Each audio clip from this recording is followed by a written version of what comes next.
Hey guys, അപ്പോൾ എനിക്കിന്ന് duty BP റൂമിലായിരുന്നു. ഇന്ന് നമുക്ക് നമ്മുടെ ഡയറ്റീഷ്യൻ ചേച്ചി ഉണ്ടായിരുന്നു. ജീവിതശൈലി രോഗങ്ങളെ പറ്റി പേഷ്യൻസിന് ക്ലാസ് എടുത്ത് കൊടുക്കുകയായിരുന്നു ചേച്ചി. ഗൈസ്, നമ്മുടെ ശ്രദ്ധയില്ലായ്മ മൂലം നമ്മുടെ വീട്ടിലുള്ളവർക്കായാലും നമുക്കായാലും പെട്ടെന്ന് തന്നെ ഉണ്ടാവാൻ വളരെയധികം ചാൻസ് ഉള്ള രോഗങ്ങളാണ് ഈ ജീവിതശൈലി രോഗങ്ങൾ. ഇന്ന് നമ്മൾ ക്ലാസ് എടുക്കുന്നത് ഡയബറ്റിസ് അഥവാ പ്രമേഹം, അതിനെ എങ്ങനെ നമുക്ക് നല്ല രീതിയിൽ നിയന്ത്രിക്കാം എന്നാണ്. അപ്പം നമുക്ക് ക്ലാസ്സിലേക്ക് പോകാം. എന്തായാലും കാർബോഹൈഡ്രേറ്റിന്റെ അളവ് നല്ല രീതിയിൽ കുറയ്ക്കാനായിട്ട് നോക്കുക. എന്ന് വെച്ചാൽ ചോറാണെങ്കിലും ഗോതമ്പ്, ഇപ്പം നമ്മൾ അരിയും ഗോതമ്പ് എടുക്കുന്നുണ്ട് അല്ലേ, അപ്പോൾ ഈ രണ്ടിൻ്റെ അളവ് നല്ല രീതിയിൽ കുറച്ച് തന്നെ കൊണ്ടുപോകുക. Fried items, fat and fried items ഒഴിവാക്കുക. പൊതുവേ മധുരങ്ങളൊന്നും വേണ്ട. എന്ന് വെച്ചാൽ തേൻ, പഞ്ചസാര, ശർക്കര ഇങ്ങനെയൊക്കെ ഇല്ലേ, അപ്പോൾ അതെല്ലാം നമ്മൾ ഒഴിവാക്കി തന്നെ കൊണ്ടുപോകുക.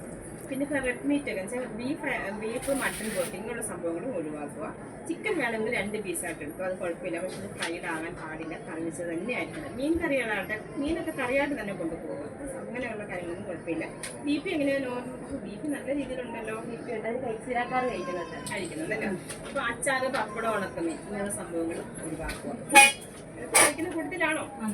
കഴിക്കുന്നുണ്ട്. ബീഫ് ഉണ്ടെങ്കിൽ ശരി, നമുക്ക് ഒരു കുറച്ച് ഇങ്ങനെ സംഭവങ്ങളൊക്കെ ഉണ്ടെങ്കിലേ പറ്റത്തുള്ളൂ. അതുകൊണ്ട് നമ്മൾ ഇതൊക്കെ കഴിക്കുന്നുണ്ട് അല്ലേ, അതൊക്കെ ഒഴിവാക്കി തന്നെ കൊണ്ടുപോകുക. ഫ്രൈഡ് ഐറ്റംസ് എല്ലാം പൊതുവെ ഇതെല്ലാം ഒഴിവാക്കി തന്നെ കൊണ്ടുപോകുക. പിന്നെ നമ്മൾ കഴിക്കുന്നതിൻ്റെ അളവ് ക്വാണ്ടിറ്റി എന്തായാലും കുറച്ച് കൊണ്ടുവരിക. പക്ഷേ സാധാരണ നമ്മൾ 3 നേരമായിരിക്കും ആഹാരം കഴിക്കുന്നത് അല്ലേ. ഇപ്പോൾ രാവിലെ, ഉച്ചയ്ക്ക്, വൈകിട്ട് ഇങ്ങനെയുള്ള സംഭവം ഇങ്ങനെ നമ്മൾ 3 നേരം കഴിക്കുന്നതാണ്. പക്ഷേ അതിൻ്റെ 3 നല്ല തവട്ട് കൈ പിടിച്ച് നന്നായിട്ട് വേഗം നന്നായിട്ട് വിയർക്കണം. ആ രീതി തന്നെ നടക്കാനായിട്ട് ശ്രദ്ധിച്ചിട്ടുണ്ട് കേട്ടോ. ബാക്കിയൊക്കെ പറഞ്ഞു കൊടുക്കുമല്ലോ.